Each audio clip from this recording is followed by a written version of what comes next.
Gaano katagal po kayo naglalakad? Baga, minsan gabi na ako kung matapos. Dahil hanggang Divisoria, nakakarating ako.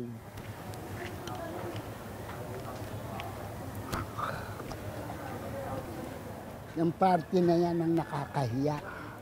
Alakalad ko kayo. Hindi tsak ang pupuntahan natin.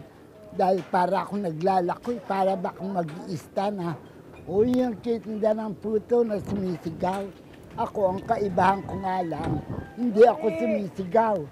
Tinatawag ako, ayan o, ganyan. Mga kadyokarang ko yan. Eh, Dory, hindi ka ba nahihirapan sa edad mo yan? Hindi. Nagtataka nga yung mga tao eh. Sabi nga, ano no, 98 ka na, maghapon ka naglalakad. Kaya, ewan ko kako, yan ang himala ng Panginoon sa buhay ko. Iniisip ko makakuha ng customer. Agad, nagkakuan. Ayan, lakad ako ng lakad. Mahirap. Mahirap na masarap.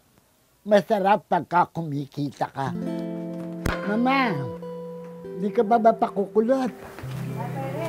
Gupit. Ano na, hindi pa ka pakukulot? No, hindi. Wala pang pera.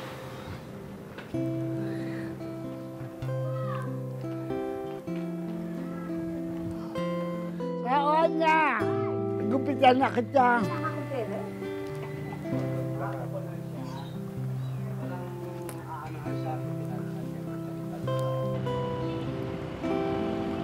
Nagupitan ka na ba? May nagupitan na raw siya.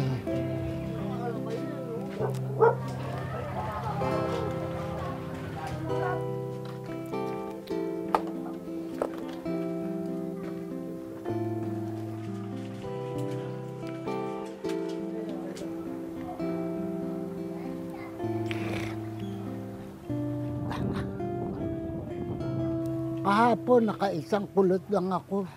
Eh, matumali. Alam mong panahon, para kang tindera.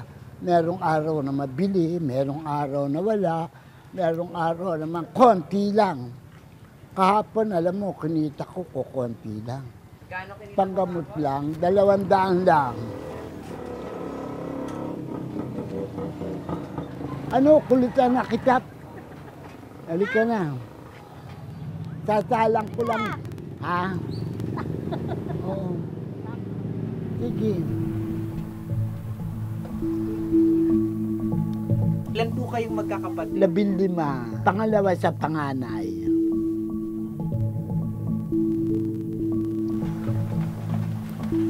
Paano niyo po pinagtapat? Eh, alam na nila, di Santimano, malandi ako eh. Bata pa lang ako, 10 taon pa lang ako, sando na ako ng mahaba.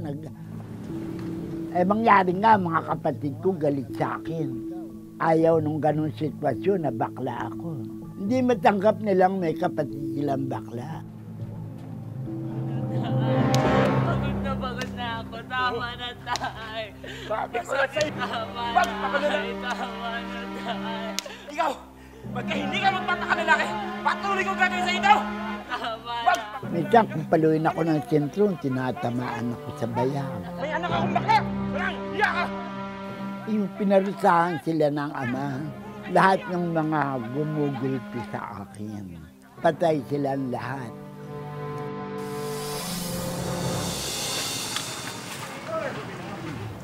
Nag-bless ako. Nanirahan ako sa ibang tao bilang labandera. Makapag-aral lang ako. Katulong ako. Pasok ako eskwelahan, paglabas ko, mamamlansya naman ako sa gabi.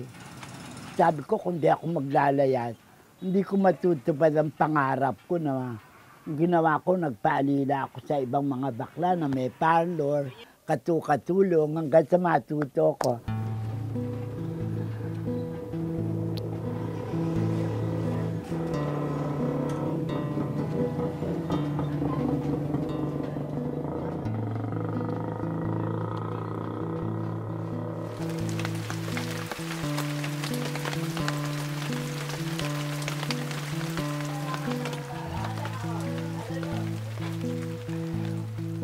Alam mo, ang hinihiling ko lang yung wag ako mawala ng kita araw-araw. Alam mo, hirap. Hirap ng buhay ko. Kaya pa.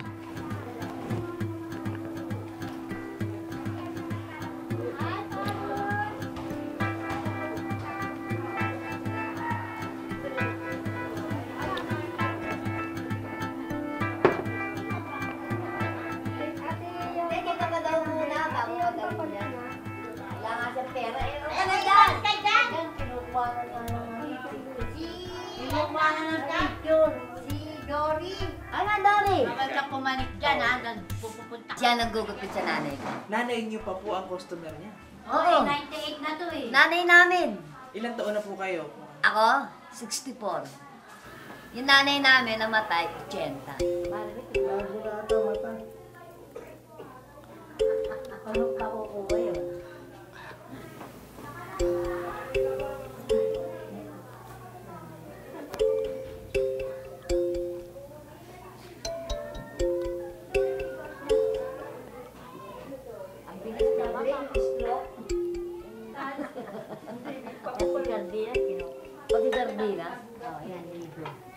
Yan ang almusal mo na, Dory? Almusal mo na yan? Ayan.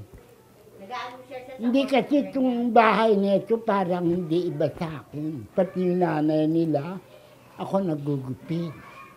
Ako na. May baon pa. Yung pambero. Kasi dapat nag-lipstick ka Bus doon. na. Magkano bayad sa'yo? Pakita mo Kwenta. daw. Lima. Patingin, patingin. Lima. Kwenta.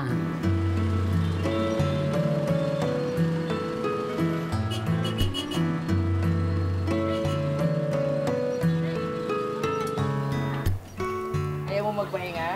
Pahinga kung patay ka na. At taon ka na, pahinga. Kilala mo, si Dora? Oo. Ginugupitan ko rin nung araw yan. Tsahin niya yun yung kinukulitan ko. Ginugupitan mo pa yung dati? Oo. Ay, ngayon. Ngayon, hindi ko na magugupitan. Nagpapahinga na eh. Papahinga na eh. Huwag daw akong sisilip sa patay. Yun ang kabikaan ng insik. Ano daw mangyayari? Ikaw ang susunod dun sa patay.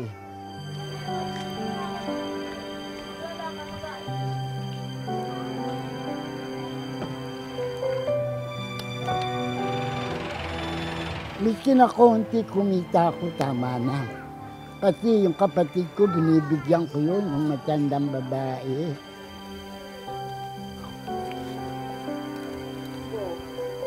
Biro mo, nagbabayad pa ako sa bahay. Kapatid ko na, ha? Sa aming magkakapatid, ako matanda.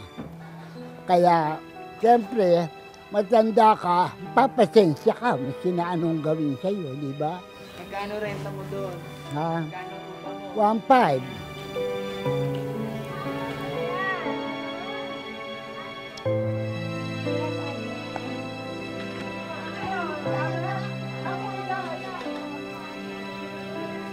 Kung pagkain ko, nakita mo, dadalawang subo, ang kanin. Diabetes ako eh. Ang kanin, malakas pang pataas ng diabetes.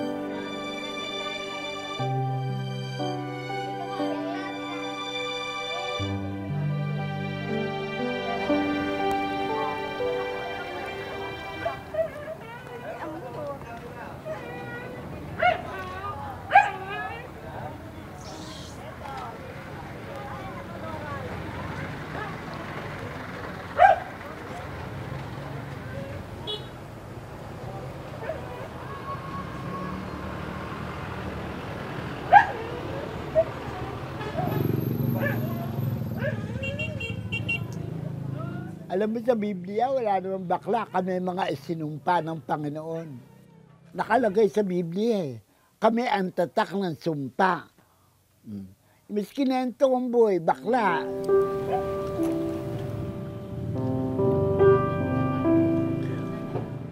Ang nalalaman ko, masarap ang pagiging bakla ko. Nakaisip ako ng paghahanap buhay kung paano ako mabubuhay. Hindi ka mukha na ibang bakla, walda sa buhay. Magkano na kinita mo sa paggupit? 200. Eh, saan ka pupunta ngayon? Ari mo nang madagdagan yun, sayang.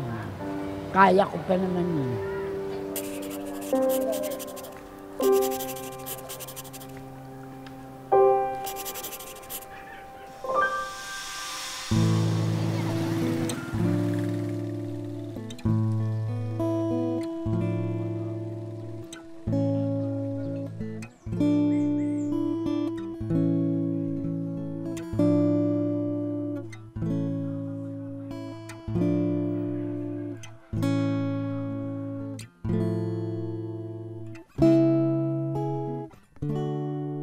Ako po si Lucilo L. Ricafort, 76 years old, alias Lucy. 14 years old na ako. Siyempre, naraman ko na sa sarili ko na gano'n ako kasi ang mga classmate ko kasi, inaano nila ako, kinukutya nila ako, ay bading, bakla, bayot. Hindi naman po ako nagagalit, basta hindi lang ako kumikibo. Pagkabihan nila ako ng gano'n, hindi ako kumikibo, ayaw ko ng away. Minsan, maglaro kami ng escaping rope, mga palarong babae ba. Ayaw man akong humalo sa mga lalaki. Kaya anuhan nga ako, inaanuhan lang, loko-loko lang ako ba. Kaya umiiwas ako. Ang barkada ko, puro babae, walang lalaki.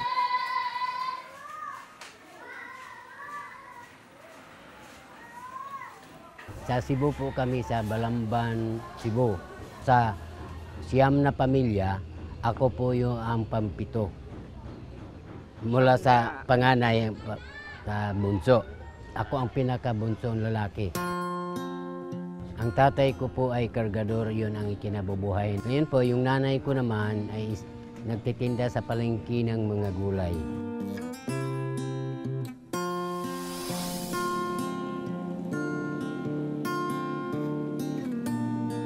Talagang mahirap po ang buhay doon kasi sa dami naming magkakapatid, hindi kayang bubuhayin ng tatay ko. Ang naranasan po kami, parang nagsakada, ibang ahinsya.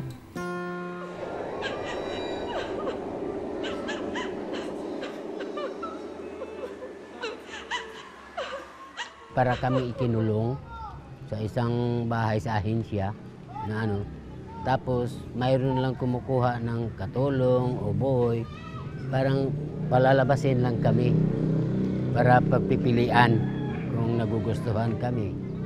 Ngayon, ang naunang nakuha yung kapatid ko. Hindi kami magkasama, nagkahiwalay kami. Siguro mga 1 buwan pa, mahigit, bago naman ako nakuha.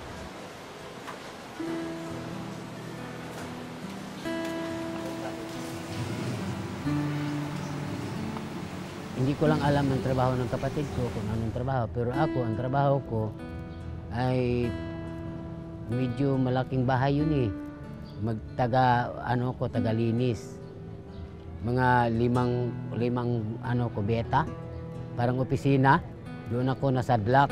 Pagdating ng hapon naman, bago kami pakainin, pasado na 2:00. Ang tanghalian namin.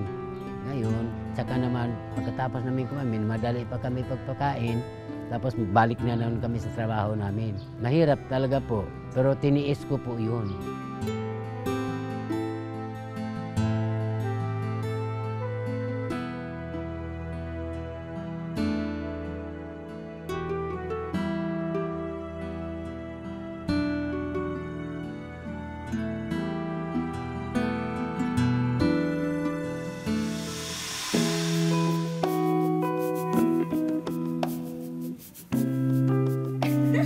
Stella!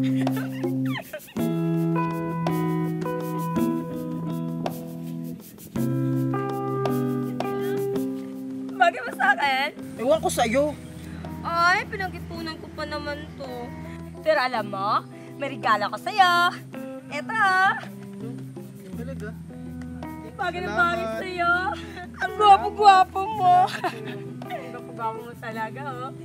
Nasa perya ko, laging may pupuntang babae. Naisip ko, naditikan ko na eh, na parang may gusto talaga sa akin. Kaya tuwing bumibili siya ng pagkain, binibigyan talaga niya ako. Oh, ito, para sa iyo to. Tinatanggap ko naman. Ang tingin ko, parang baliwala lang sa akin ba? Oh, pero sa kanya, parang iba na. Bakasyon na kami, araw nang walang pasok yun eh. Nakipag-inuman. Nalasing kami. O yun na, nangyari, wala namin na alam.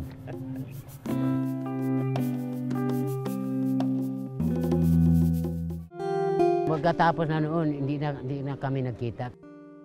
Pero pagkakaalam ko, nagbuntis siguro yun.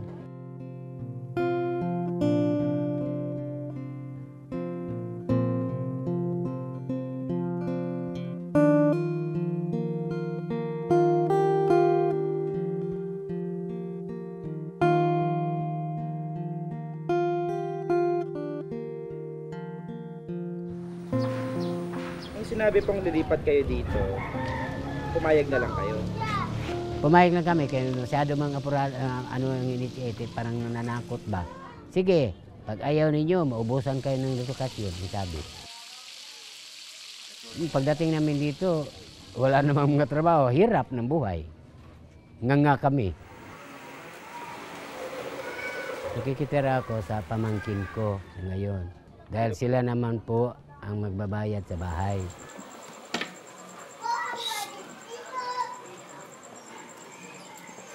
Ito, mag-iimay pa tayo. Wala kong mapaglibangan, mga aso ko lang. Kasi pag ako, doon pa nag-iisa ako, nagluluto ako, pag sumobra ang luto ko, para hindi mapanis, pakain ko sa kanila. Ito si Choy Choy. Nanay na to, aso. Ito naman yung anak niya, si Carmela. Carmela. Ay ano na to siya, 8 buwan. Ito, 1 taon at kalahati. Bakit po nung na-demolish kayo, sinama niyo pa rin sila dito? Siyempre, wala akong ito lang mga alaga ko eh. Wala akong ibang alaga. Minsan, pakiramdam ko, parang anak ko na rin sila. Kasi wala naman akong ibang kasama sa bahay, kundi sila lang. Parang tinuturing ko na rin anak ko sila, mga alaga ko.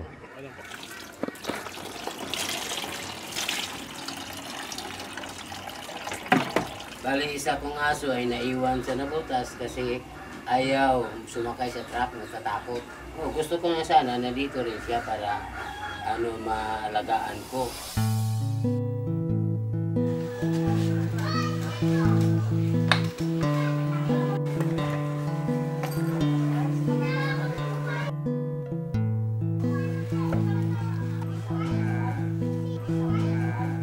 Kaya lang ako dito nag-aano ng manicure kahit papano para magkaroon ng income kahit kunti.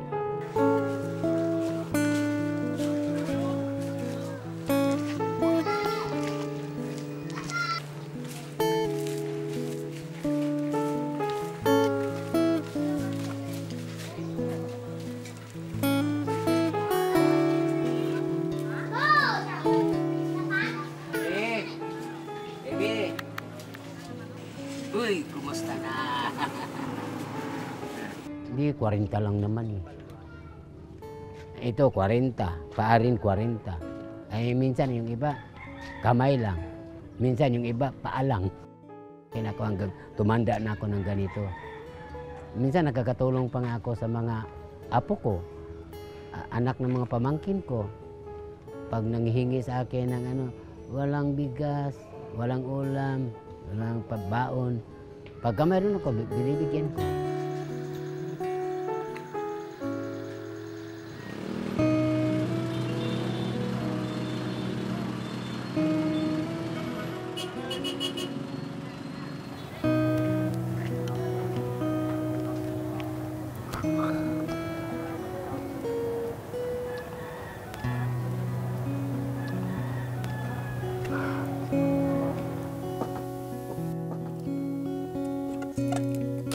kontik na akong mamatay, yun nga na-stroke ako, sabay labas ng diabetes. Diabetes, kumumplikasyon sa baga.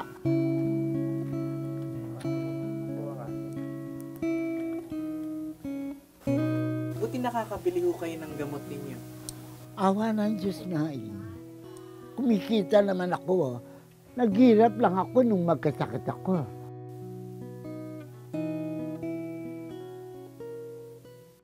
Gumawa ako ng mga damit para paarkil ako. Napon ako nakatutulong sa buhay ko. Lalo pagka pa Santa Cruzan, yun, kinukuha ko. Sayang. At saka ginagawa kong bagbistida bilang advertisement ng aking paarkila.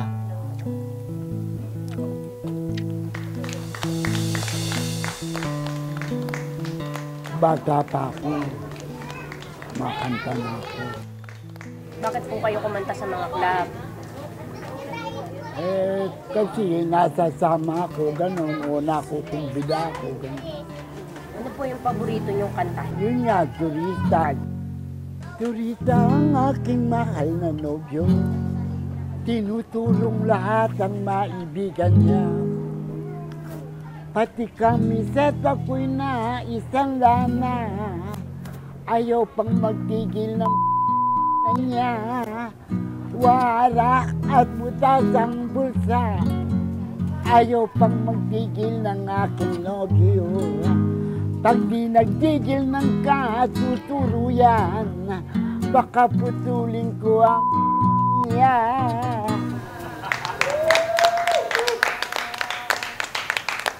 Ba't marami kayong naging karelasyon? Ay, marami. Hindi ko malaman kung ilan. Kung ilalagay mo sa kaingan, natikman ko. Marami. Sabi ko nga sa iyo, hanggang ngayon, sa edad kong 98, marami pa rin nag-i-interest na matikman ako. Sino po yung nasa picture? Asawa ko yan. Babae, ikaw. Yan ang may-ari ng parlor ko. So yung babae po dyan, kayong dalawa yan. Ako yan. Bata pa ako. Sino po nagpinta niya? Nasaan na po siya ngayon?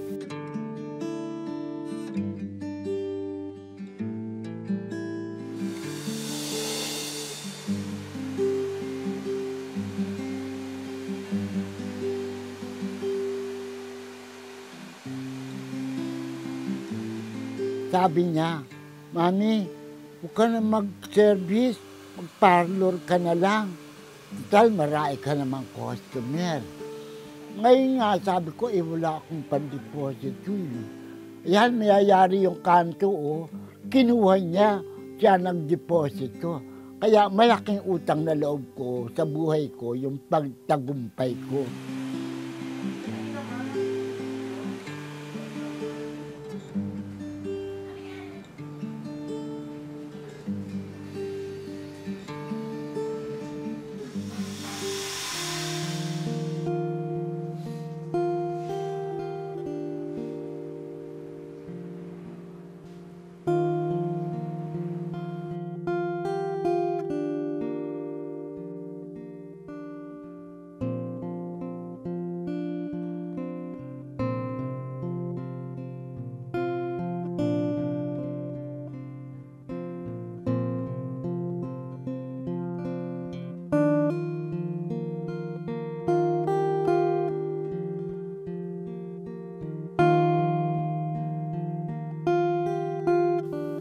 Nasaan na po siya ngayon? Pinapag-asawa ko yan ng babae. Hindi tama yun. Habang panahon kaming dalawa, pareho kaming lalaki. Nakalagay sa Biblia, di ba? Ang lalaki para sa babae. Mahal ko siya, mahal naman niya ako. Hindi niya ako pinababayaan. Masakit man sa akin, tinanggap ko dahil kailangan masunod yun. Masunod ang Biblia na ang lalaki mag-asawa.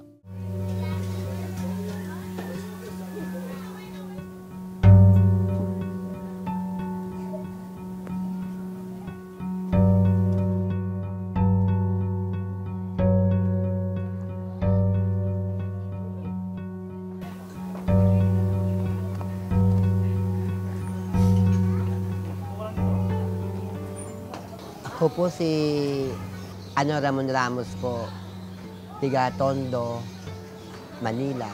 Ang edad ko po ay 58 years old po. Ano po ang tawag nila sa inyo? Lola Monching po.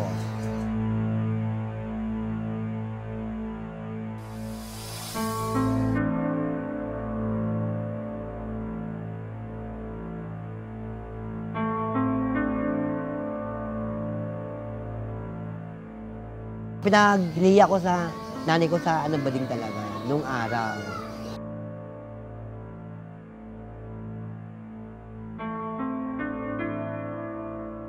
Yun na talagang yung nanay ko, tawan-tawa siya sa akin nung buntis pa siya.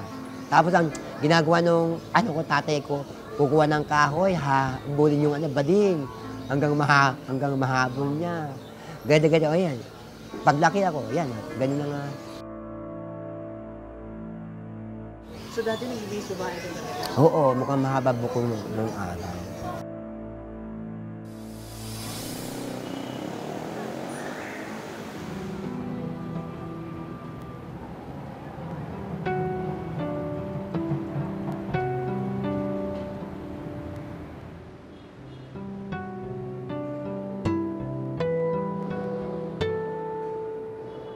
Hindi ako nagsisisi po. Kasi bago ko muna ginawa ko muna sa akin, mukha ko. Inisip ko muna ng malalim kung anong tingin sa akin ng tao. Uy, bakit po ginawa yung tattoo mo sa mukha? Ang pangit-pangit yung mukha kang gano'n. Wala lang. Ganun lang ako, tahimik lang ako. Hindi ako nakikipag-away. Huwag lang kung talagang saktan lang. Yun na lang sa akin. Okay man sa akin, mas proud ako ngayon kaysa nung wala akong tattoo.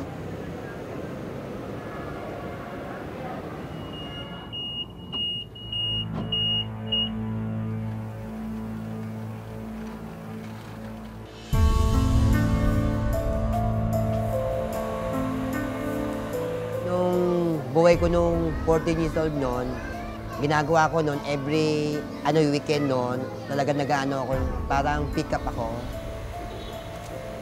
Parang meron sa akin na ganung isang friend ko, mukhang babae din siya. Inakay niya ako, yun, parang na ako sa kanya, parang pudyok ko sa kanya, yun. Tuloy-tuloy na yun, gabi-gabi yun. Kaya tuloy, parang ang tamad na ako sa pag-aaral.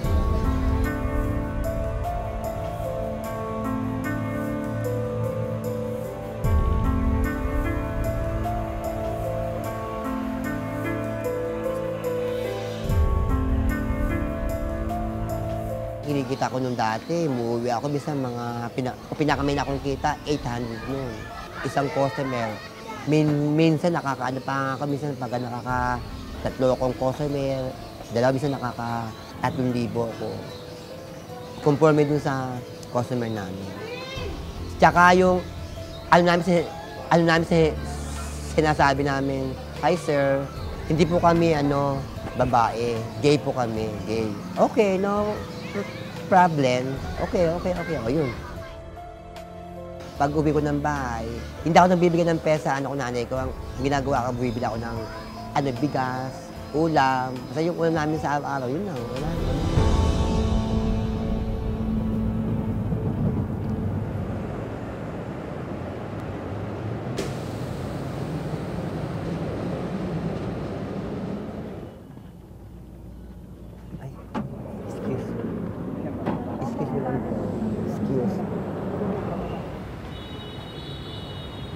Saan tayo pupunta?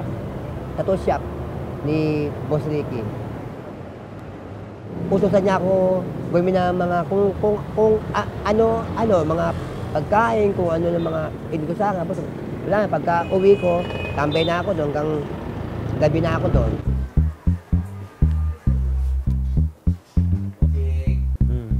Wow, sexy naman. Sakit na yung aking bewang ko. Pag naman yung pupunta ako dito, pagka alam pupunta ako yung minsan, nangingiya ako nito. Pero at least laga ng sa kanya. Nagsasabi ako ng dato. Pag kayo wala ako. Pag meron ako, wala lang. Sa bahay lang ako. Ganun lang, wala na. Matiisin to hindi to pagka talagang walang-wala, tsaka lang lalapit Mahal ko to Ubaga, Parang tatay ko na to, wala na rin akong tatay eh. Tsaka malambing to pag nasa bahay, nagluluto, naglilinis.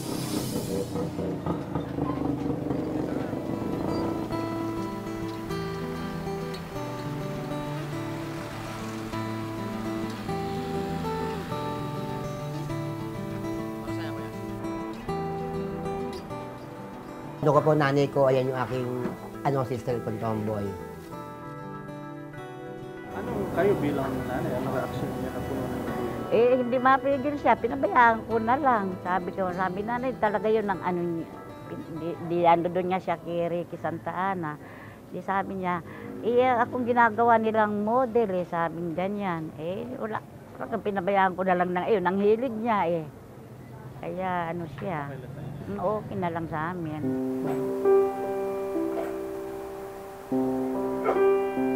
Binibigyan niya kami ng pera. Kaya, kasi na magaling magmasahe yan Minamasahe niya ako. Yan, masipag lang siya sa trabaho ng bahay. Masipag siya. Maglinis, maglaba.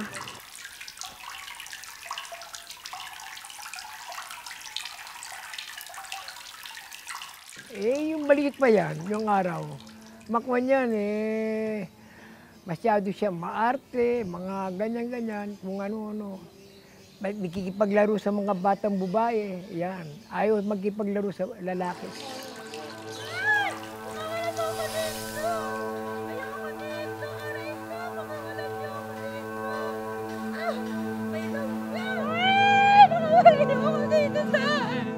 Dati tinatali ko nga sa puno yan para sa langga, para mawala yung bakla niya. Ganun din, wala rin.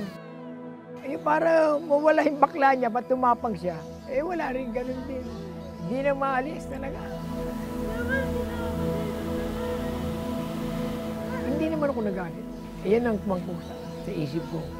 Kung ano binigyan ng Panginoon, tanggapin ko na. Yun. Yan ang akin lang.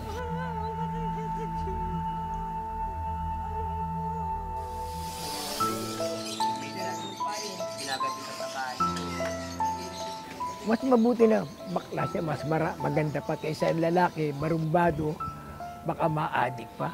Sa aking isip, hindi ko matatakwil yung anak mo. Binuhay ko yan Tapos tatakwil mo. Di parang pinatay mo. Isipin nila, magulang sila, anak mo yan. Binuhay mo. Tapos itatakwil mo. Mali yun.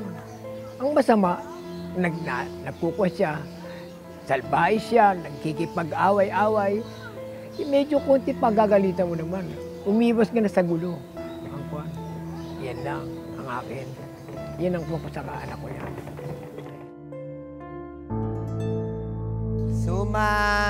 Suman kayo dyan. Suman, puto. Suman, puto.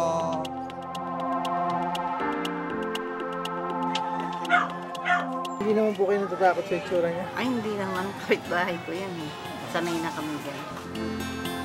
Ayaw ko ba dyan? Ba't nagkaganyan nyo? Tenga lang nyo, tingnan mo naman.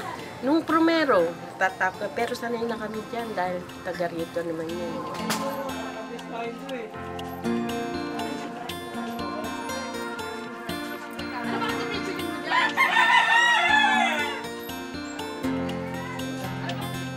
Naubos din po. Tsaga-tsaga lang, ikot-ikot lang po dyan sa mga looban-looban ng mga tao. Ginigising ko pa para lang na bumili.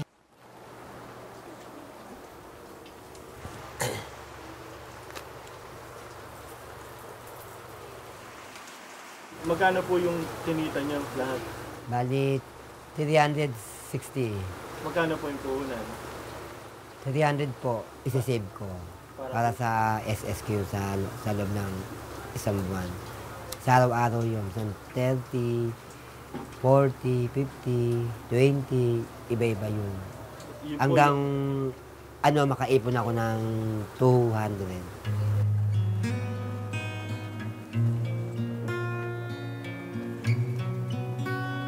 Pagka medyo may edad na ako, makakakuha ko ng konting income ko rin, parang tulong din sa aking pamilya ko rin. Kahit din paano, kahit konting-konti lang, okay na sa akin po yun. ayoko magpapaalaga sa kanila. Gusto ko, pupunta ako sa for the angel, for gay talaga. Doon ako na, ayoko talaga mag-aalaga sa akin ang pamilya ko. Yun talagang ano ko. Gusto ko, basta wala.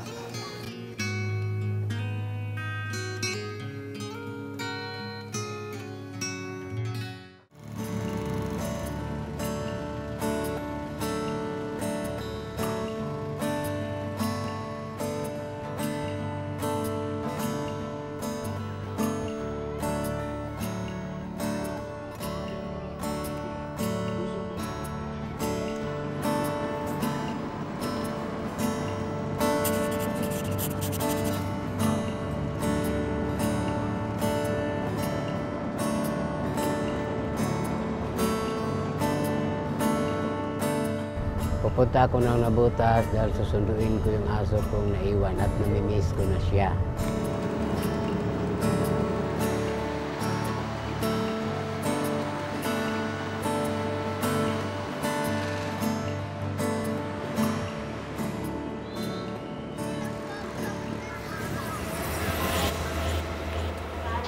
Yung totoo lang buntot? Saan?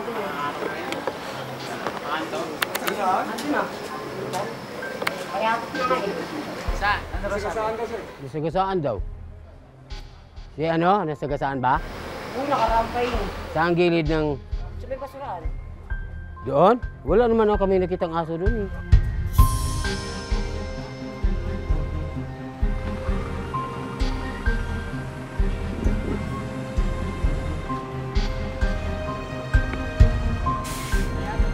Mayroon daw. Wala naman eh. Siyempre, lahat ng mga alaga ko, mahal ko. At saka dahil alaga ko yun, simula nung maliliit pa sila, mga tuta pa lang sila, hanggang sa lumaki na sila, hanggang sa nagkaanak sila. Kung narinig ko mga salita na gano'n, kinatay o kaya nasagasaan, masakit sa loob ko talaga yun. Walang ebidensya, kaya hindi ako makapaniwala. Kung hindi man natin siya makita ngayon, sa sunod na araw, hahanapin ko pa rin siya. Hindi ako titigil dahil mahal ko siya, ang aso na yun. Yung aral sa buhay ko, kung iisipin ko, yung talambuhay ko talaga, lamang ang hirap kaysa masagana. Pero ito pa rin ako, tumatayo pa rin, bilang ako. Ay, hindi naman ako malungkot eh. Kita mo naman ako, masaya ako. Hindi naman din ako nag-iisa, may kasama akong mga hayop. At alam ng Panginoon yan, tanggap ko yan. Ang Panginoon nagbigay sa akin, tanggap ko. Kaya siya na rin ang bahala sa akin. Nakahanda na po ako eh. Kaya ang tao naman talaga, buhay ka, sunod araw, mga 3 araw, mabibilang na lang ang araw mo. Bigla ka na lang mawala. O, ganun lang. Kaya tanggap ko na.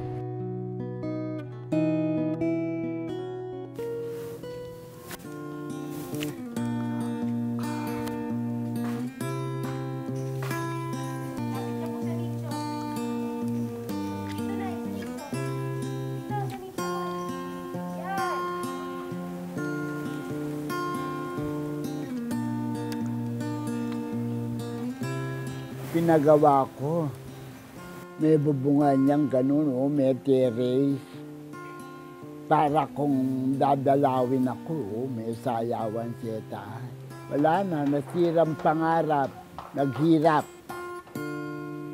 Kaya ala na akong libingan. Tatapon na lang ako sa ilog. Hindi matanggap nilang may kapatid nilang bakla. Bagkos, kundi sa akin, hindi sila makakakuha ng libingan nila hanggang sa namatay sila lahat.